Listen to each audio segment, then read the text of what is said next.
So, magandang gabi po sa ating lahat. Ang gabi na.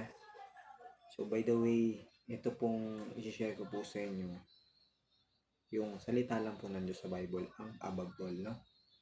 So, by the way, yung share ko po sa inyo yung kwento ng Luke chapter 18 verse 10 hanggang 14. Ito po yung ah kwento sa Bible ng Pharisees at saka yung publikano. Ano? Basahin po muna natin. Sabi dito, Luke chapter 18 verse 10 to 14. Sabi po dito, two men went up into the temple to pray. The one a Pharisee and the other a publican. The Pharisee stood and prayed thus with himself, God, I thank thee that I am not as other men are, extortioners, unjust, adulterers, or even as this publican. I fast twice in the week.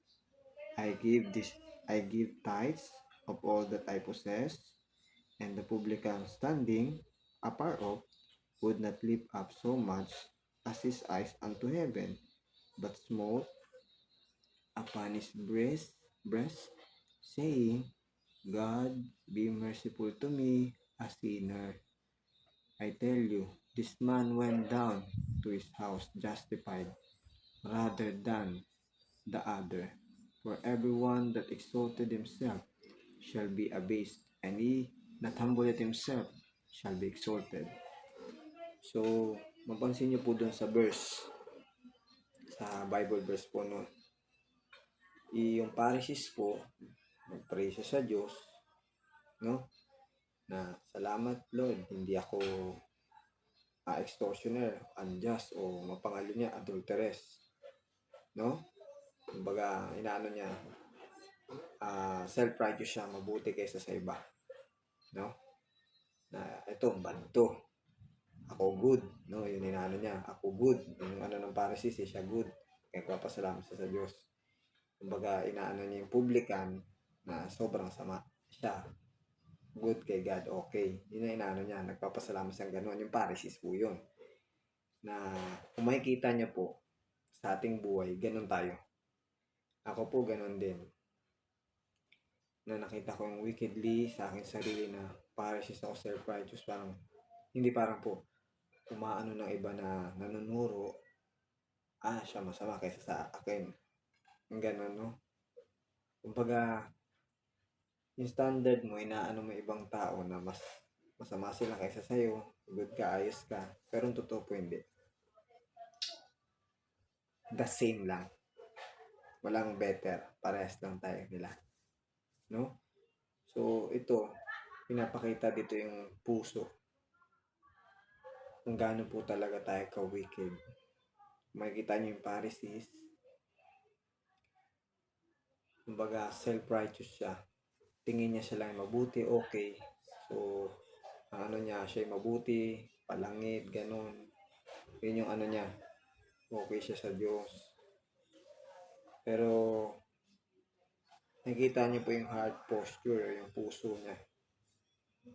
At alam niyo po, ako din po naging ganyan, reliyosong tao.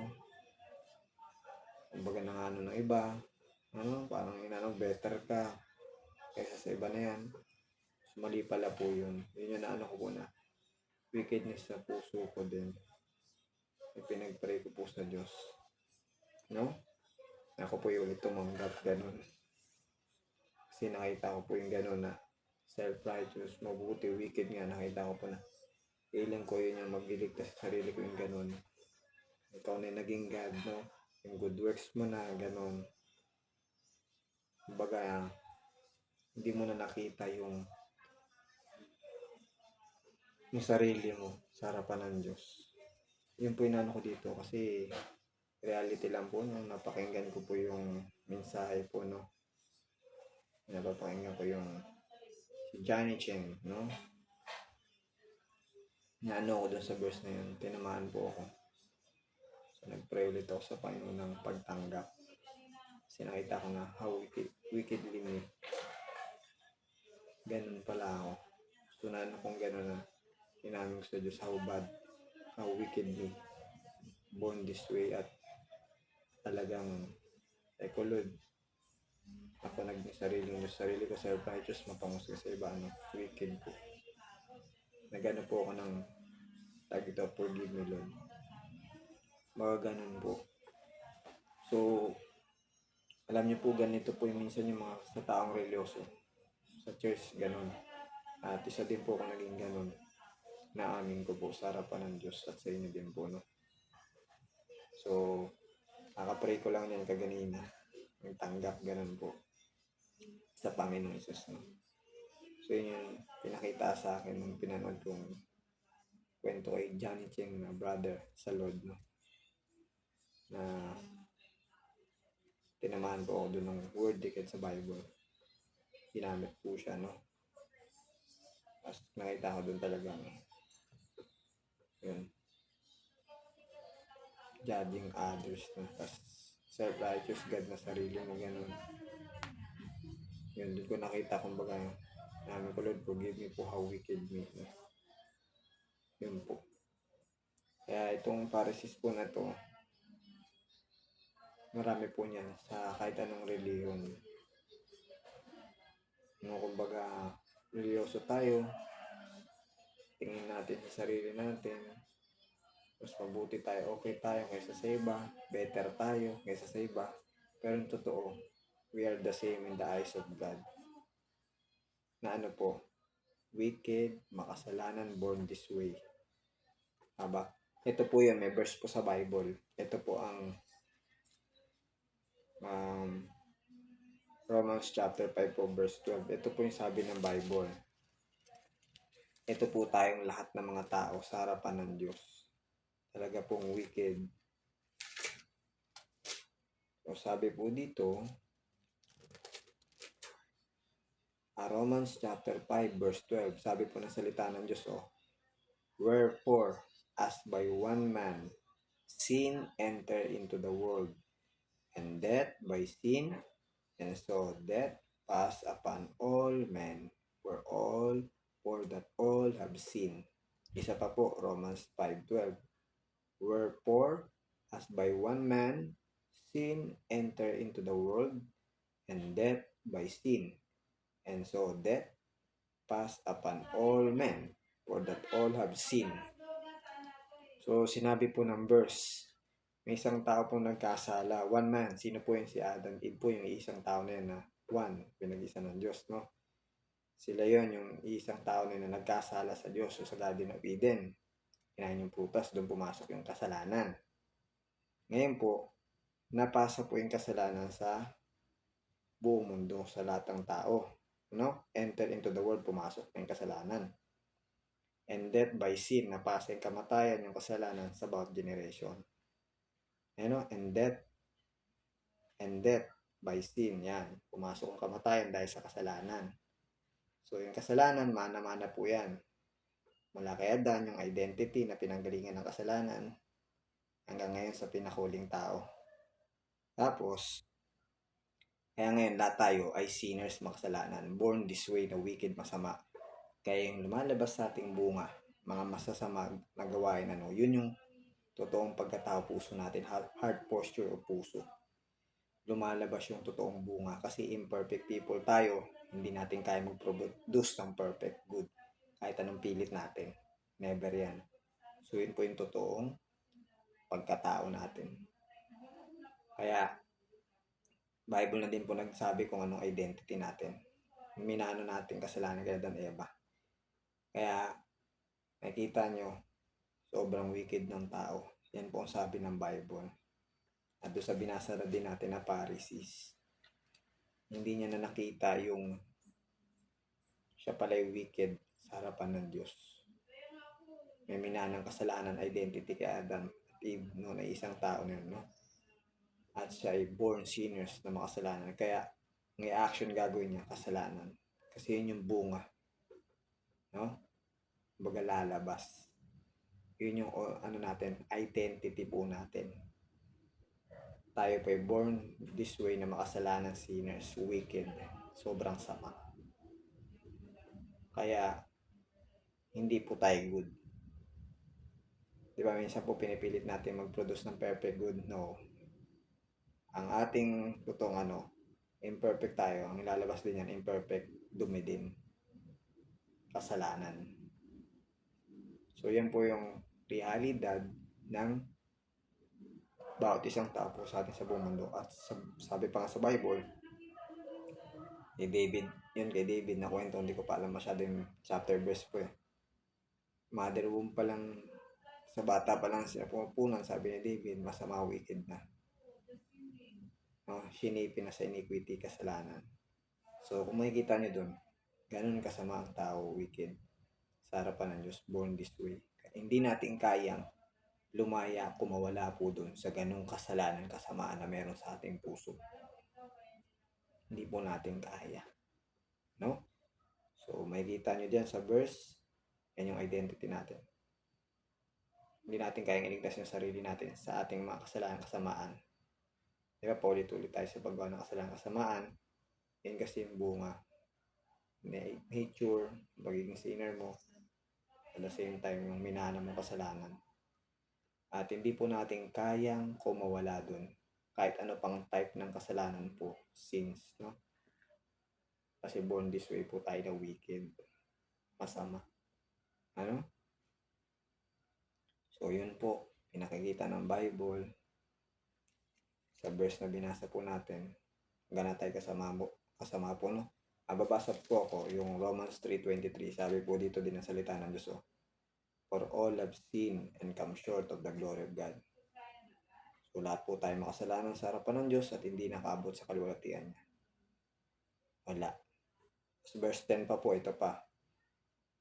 Romans chapter 3 verse 10 po. As it is written, there is none righteous, no, not one. Walang matuwid po sa atin, wala kahit isa. Walang mabuti po. So, yan po ang katauhan natin mga tao. Sobrang wicked. Yan po sabi ng Diyos sa Bible. Salita ng Diyos patungkol sa ating mga tao.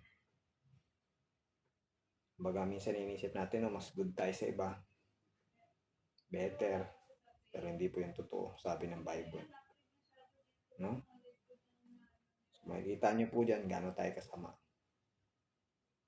Kaya dapat po mga viewers, i-acknowledge nyo po, tanggapin, i-accept nyo po sa harapan ng Diyos yung kalalagayan natin sa Kanya na sobrang wicked tayo. Kagaya po nitong publicans, no? Sabi po dito, tuloy po natin. Yung kwento naman ng publicans, ito naman po. Sabi nitong publicans po sa verse 13, no? And the publican, standing afar off, sa malayang lugar po yung publican, would not lift up so much as his eyes unto heaven, but smote upon his breast, saying, God, be merciful to me, a sinner. So, makikita nyo dito yung publican. Nakita niya yung estado niya sa harapan ng Diyos na sobrang makasalanan, masama siya, no? Wicked, na born this way. At hindi siya makatingin sa langit, sa Diyos, niya yung dibdib niya. Tinadagukan niya. Tinadagukan niya.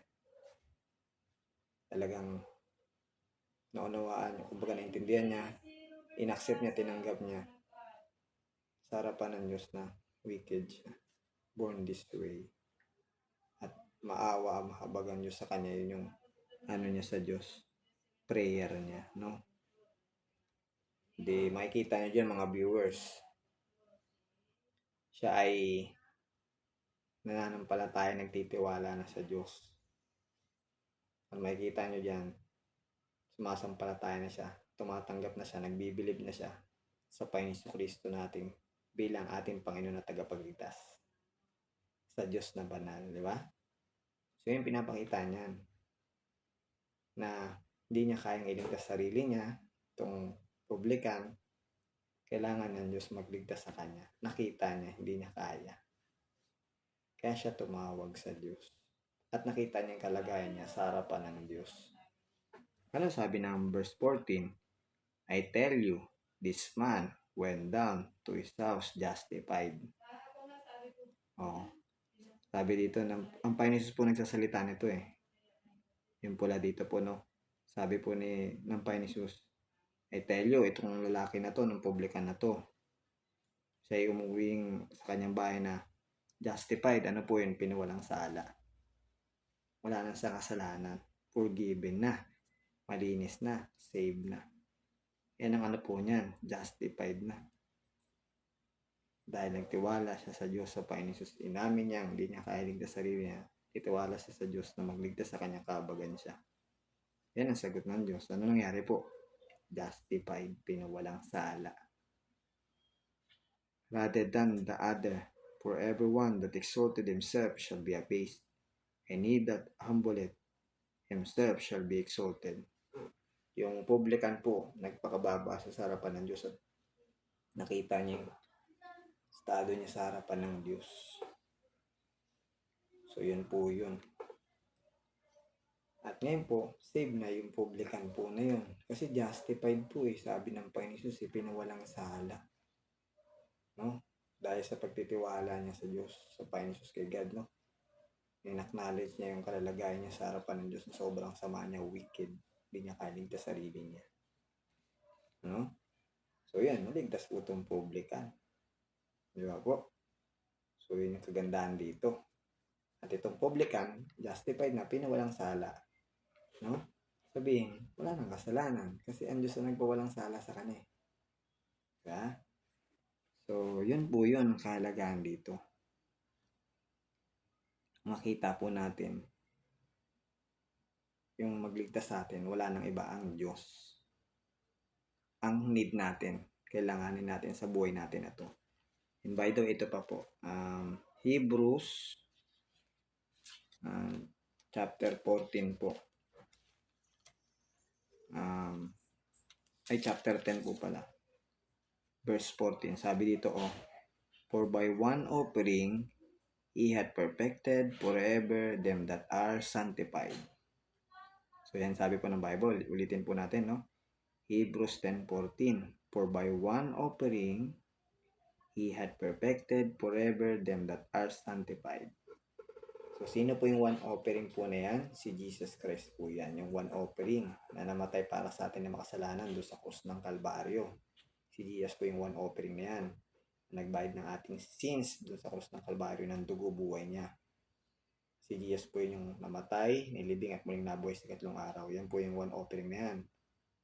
Yan, no? Siya po yun. Tsaka siya yung nag-finish work. Gawa niya doon sa krus ng Kalbaryo. Tinapos niya lahat yung kaligtasan doon. Biniharan niya lahat ng kasalanan, no?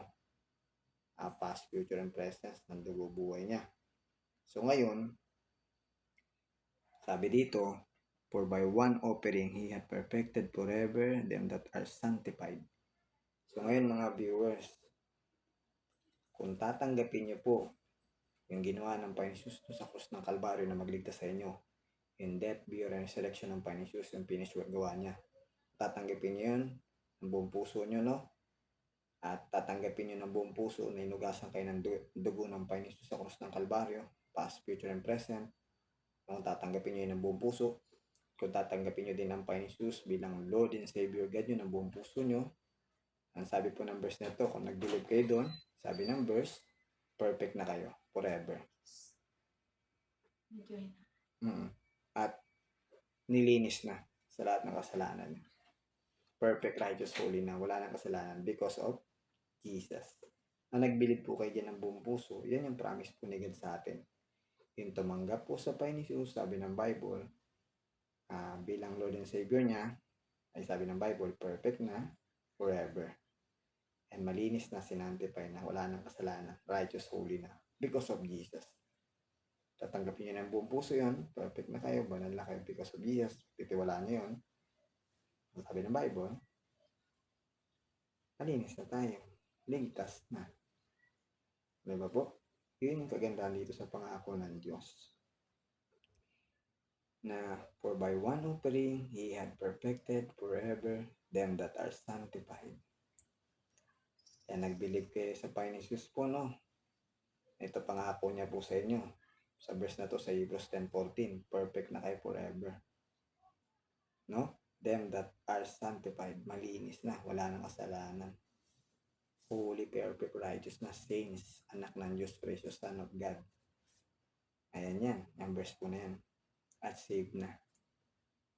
Nag-believe kayo niyan. Yan ang tinanggap nyo sa Panginoon Jesus po. na promise niya. At pag nag-believe kayo diyan sa verse na yan, tinanggap niyo yung verse na yan na pangako ng Diyos sa inyo, yan na yun. Perfect na. Holy na, righteous na. Wala ng kasalanan.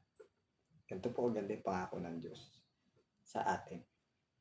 At ngayon po, sa ating mga manonood, yung gusto na lang po sumabay sa panalangin ng pagtanggap sa Panginoon, ay nasa inyo po yung desisyon. Ako yung mag-guide lang mag-pray. Ano po? At tayo po ay pumikit, no? At yung gusto lang sumabay, choice nyo po yan. Ano po? Free will nyo po yun. At least nalaman nyo po ang gospel ni Diaz, no? So let's pray po. Lord Jesus, God, inamin ko po na born this way po ako na makasalanan, sinners. At di ko po kayang ligtas sa sarili ko dito at sobrang wicked ko po. Ina-accept ko, tinatanggap ko yun ng buong puso. Hindi ko kayang iligtas sa sarili ko po. At palayain doon. At ako po ay talagang nothing, mess. At gaya nga po ng mensahe nyo, Lord Diaz, yung self-righteousness, ganun,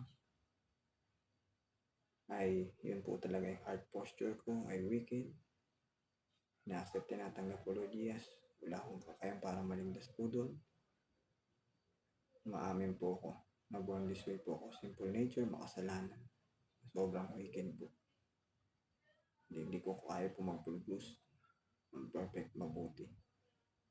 Ngayon po, Lord Jesus, tinatanggap ko po by faith, Lord Jesus, na namatay kayo para sa akin, na makasalanan doon sa krus ng Kalbaryo.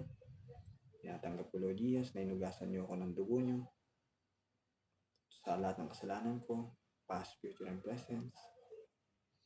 Tinatanggap ko ng buong puso ko, Lord Jesus, na yung death, burial, and resurrection niyo, finish work gawa niyo sa krus ng Kalbaryo na magligtas sa akin alone.